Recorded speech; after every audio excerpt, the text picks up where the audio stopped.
wearing the Inov-8 Terra Ultra 260 with graphene. They're good. Run forever.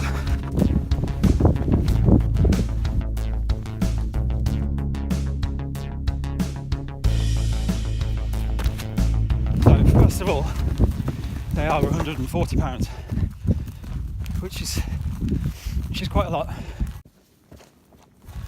Although it is kind of in line with some Ultras, which these have some surprising similarities to, and certainly Salomon, they're a high-end shoe.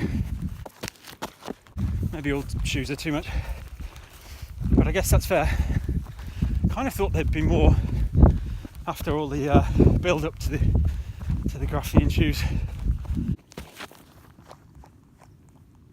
They do actually do the Terra Ultra 260 that aren't graphene in the outsole, and I don't think they have the Kevlar uppers, and they're 120. Also, I found these for 125, so not too bad. It's hard to test the grip around the Peak District. It would be easier to test that they were fireproof than they are good in the mud, as it is so arid. They're perfectly grippy in loose, dusty, gravelly stuff. A little bit of wet grass is fine. Can't wait to test them in something more sloppy. I suspect they'll be a very good all-round grip. I've got some pretty beefy lugs, but also the way the midsole is cut, it kind of has like negative lugs, which I think they'll catch on to stuff quite well and be good on really techie, rocky terrain. And the other reason to mention Ultra is that the Terra Ultra are zero drop, which seems, for me, it's a great design choice. I was a bit surprised. I just think it puts your foot in a more natural position. You toe off better. The reason that I might heel strike really is just because there's some midsole there that my foot doesn't want there, and it catches on things, and so I'm a big fan of zero drop. If you're used to minimal fell shoes with just a few mil of drop, I don't think you even need to transition really to these. If you're used to something with a more serious drop, then you will, obviously. The midsole is a little bit firmer than I anticipated. Not sure why. Just looking at them, I thought they might be a little bit squishy. They feel really kind of fast and responsive. Some shoes with a softer midsole, you notice the ball of your foot sinks into them a bit, and then on toe off they feel like there's a twist. It feels like you're losing a bit of energy. I really like the toe off on these because of the firm sort of midsole, firmish, also quite wide platform. It's just really sort of square as you toe off, and you feel like you're pushing forward and not losing energy. There's quite a lot of volume in the uppers. I took a couple of attempts at getting the midfoot cinched down, the lacing, and it's great, it's fine. So you can see there's not too much padding in the heel. That all feels locked down.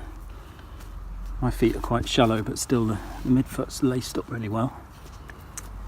So my foot's not sliding forward. And yeah, sort of lots of room in the front. And this kind of shape that I'm talking about. Not quite like an Ultra, but my big toe is happy.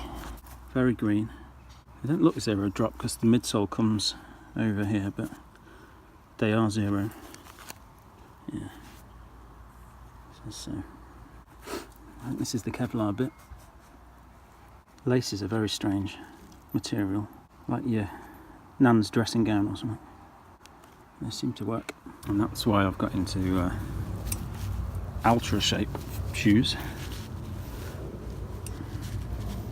Kind of the shape of my feet. But here's the interesting thing. Ultra insole. This is like a, what is this, a mud claw, and you can see that the point is much more central. Terra Ultra, there's clearly much more room for your big toe. You can actually see that it's narrower in the heel. It's not a million miles away. Whereas your mud claw is not just narrower,